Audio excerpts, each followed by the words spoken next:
welcome to my channel. So in the today's lecture, we are going to discuss dynamic partitioning. Okay, so we are discussing memory management techniques.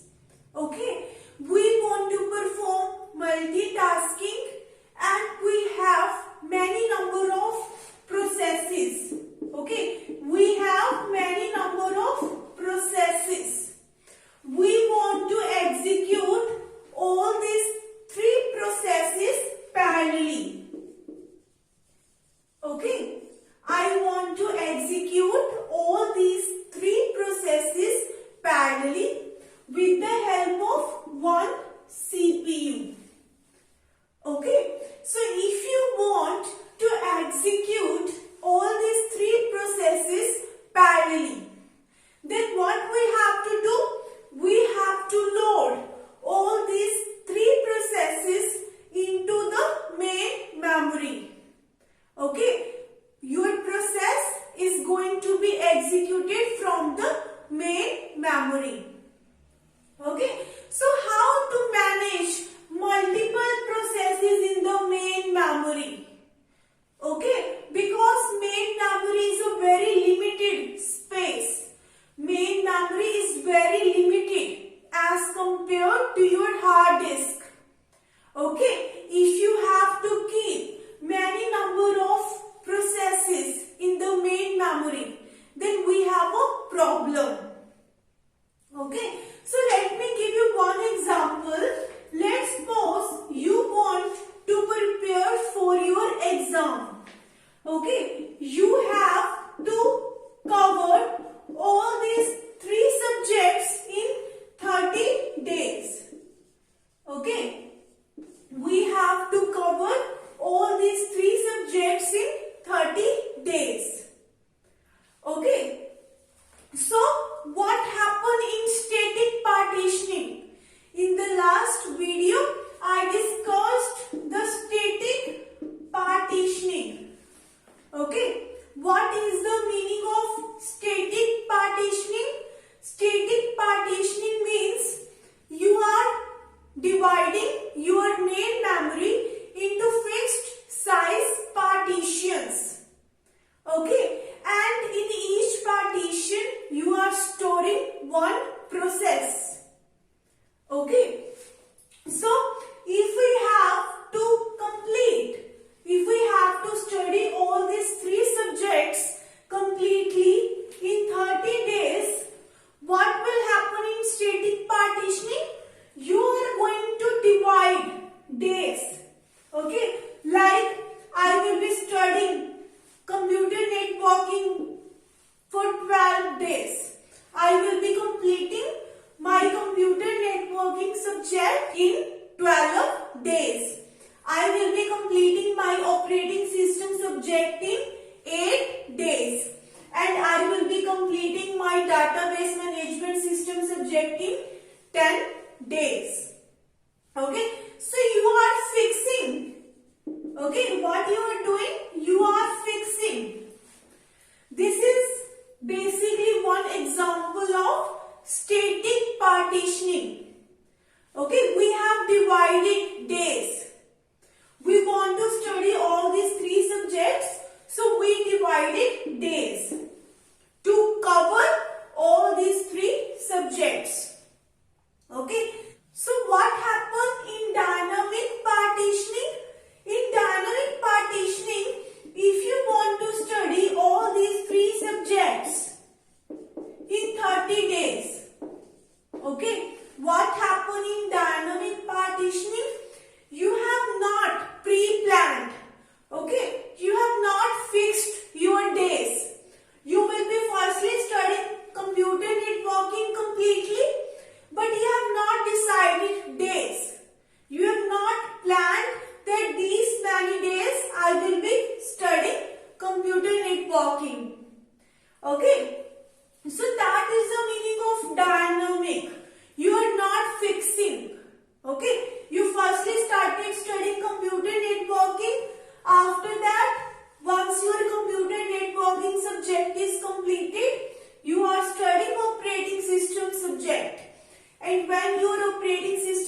subject is completed, you will be studying database management system.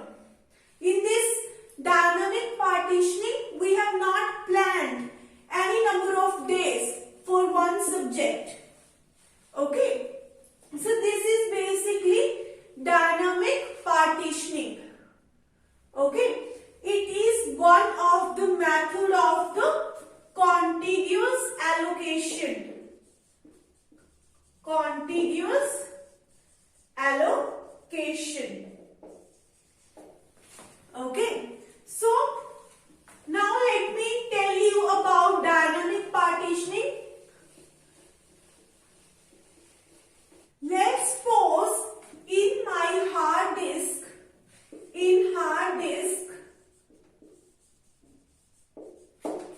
we have 5 processes. Okay, in hard disk 5 processes are present. Okay, and what I want to do out of these 5 processes, firstly I want to execute process 1, process 2 and process 3. Okay, so what I will be doing, I am going to load all these 3 processes in the main memory. Okay, we are going to load all these 3 processes into the main memory. Okay, as compared to hard disk, our main memory size is very limited. You can store limited number of processes in a main memory. So how to manage multiple processes in the main memory? That is what memory management. Okay, so what happens in dynamic partitioning? In dynamic partitioning, we have not divided our main memory into fixed partitions like we studied in static partitioning. In static partitioning, we divided our main memory into fixed size partitions. Okay, but this is not the case with dynamic partitioning. Okay, we are not dividing our main memory into fixed partitions. Let's suppose we have process 1 size is 2 KB, process P2 size is 5 KB and process P3 size is 10 KB. Okay, so what I want to do, I want to load process P1 into main memory. I want to load process P1 whose size is 2 KB. I want to load this process in the main memory. Okay, as it is a contiguous allocation, you are going to load your complete process in the main memory. It is not that you will be storing some of the instructions in the main memory.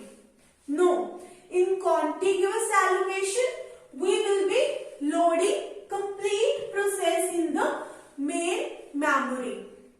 Okay, we are discussing different ways that how we can maintain multiple processes in the main memory. So the first way was you divide your main memory into fixed size partition and in each partition you store your one process. Okay, that was the first way. We studied this kind of method in static partitioning. What is the second way to maintain multiple processes in the main memory?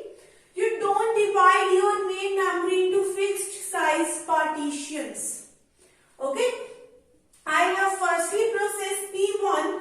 I am allocating 2 KB space for this process P1 in a continuous manner. Okay, continuous space is given to process P1. Okay, so I am going to store here my process P1. Okay, Process P2. What is the meaning of contiguous allocation? Contiguous allocation means all of the instructions of this process P1. Process P1 is nothing but some set of instructions. Okay, contiguous means all of the instructions of this process P1 is stored at a one particular location. Okay, if you have studied array data structure, what is the meaning of array data structure? All of the elements. Okay, if you want to store all of the elements in the array, all of the elements are going to get the continuous space. Okay, they will allocate continuous space. All of the elements will be saved in a continuous manner. Okay, and what is the meaning of linked list? Linked list means if you want to store your elements in linked list. What is the meaning of linked list? Some element is present at this location, some element is present at this location. So your elements are going to be stored at different locations. Okay, because it is not that you will get continuous space in the main memory. There is a chance that you might get space at a different locations in the main memory. Okay, so linked list means non-contiguous allocation in the main memory. Okay, and array is nothing but a contiguous allocation. Okay, so what is contiguous allocation in dynamic partitioning? All of the instructions of your process P1 is stored at same location. Next we have process P2. Okay, next we have process P2. The size of process P2 is 5 KB. Okay, the size of process P2 is 5 KB. So all of the instructions of process P2 is given same memory space. Okay, all of the instructions are collected at the same location in the main memory. Next we have process P3. Okay, the size of process P3 is 10 KB. Okay, so this way we have stored all of the processes in the main memory. So as main memory is a temporary memory, it is not that your processes are going to remain forever in the main memory. When you want to execute your processes, you are going to load your processes in the main memory. Okay, once your processes are executed, you are going to move your processes out from the main memory. Okay, so now let's suppose my process P1 has been completely executed. So I am pushing it out from the main memory. Okay, and let's suppose my process P3 has been completely executed. So I am pushing it out from the main memory. Okay, so now let's suppose we have process P4. Now it want to execute. So what I have to do? I have to load this process P4 into the main memory. Okay, and let's suppose the size of process P4 is 12 KB. Okay, the size of process P4 is 12 KB.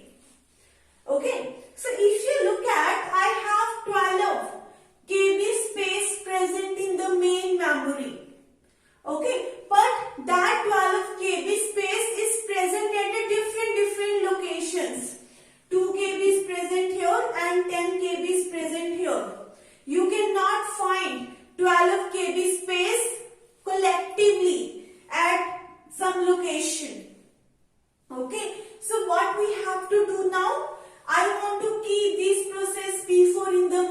memory, and it is a contiguous allocation.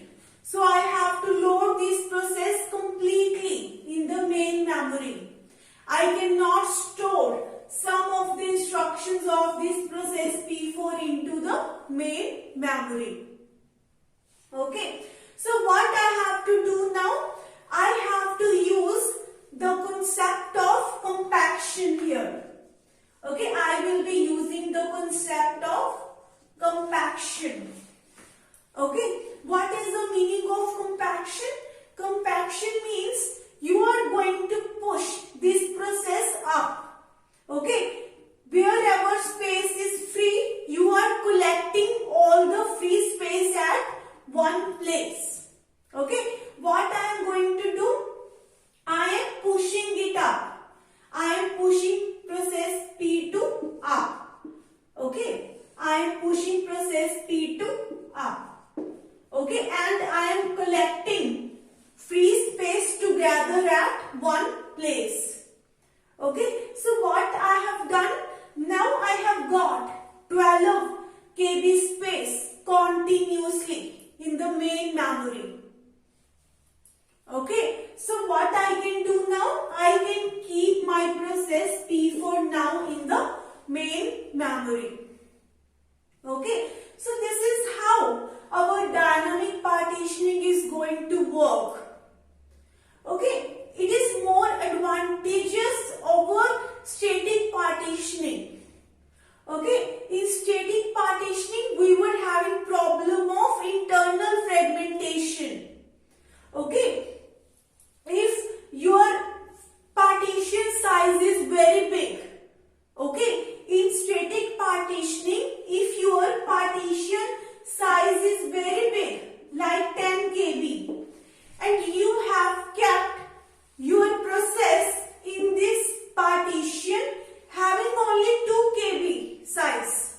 Okay, so what happened? Your 8 KB of main memory space is going to be wasted, and you cannot store multiple processes in a one partition. So we had a problem of internal fragmentation in static partitioning. That kind of problem we don't face in dynamic partitioning. Okay. So till now we have studied the contiguous allocation. We are storing complete process into the main memory. Okay.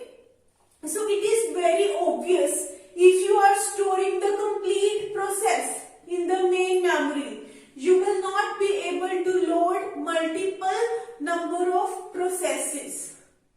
Okay. So if you store some of the instructions of one process, okay, if you are not storing the complete process in the main memory, if you store some of the instructions which are necessary now, okay, in that case you can store multiple number of processes in the main memory.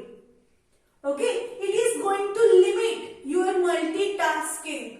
Contiguous allocation is going to make you limited. You cannot run multiple number of processes simultaneously.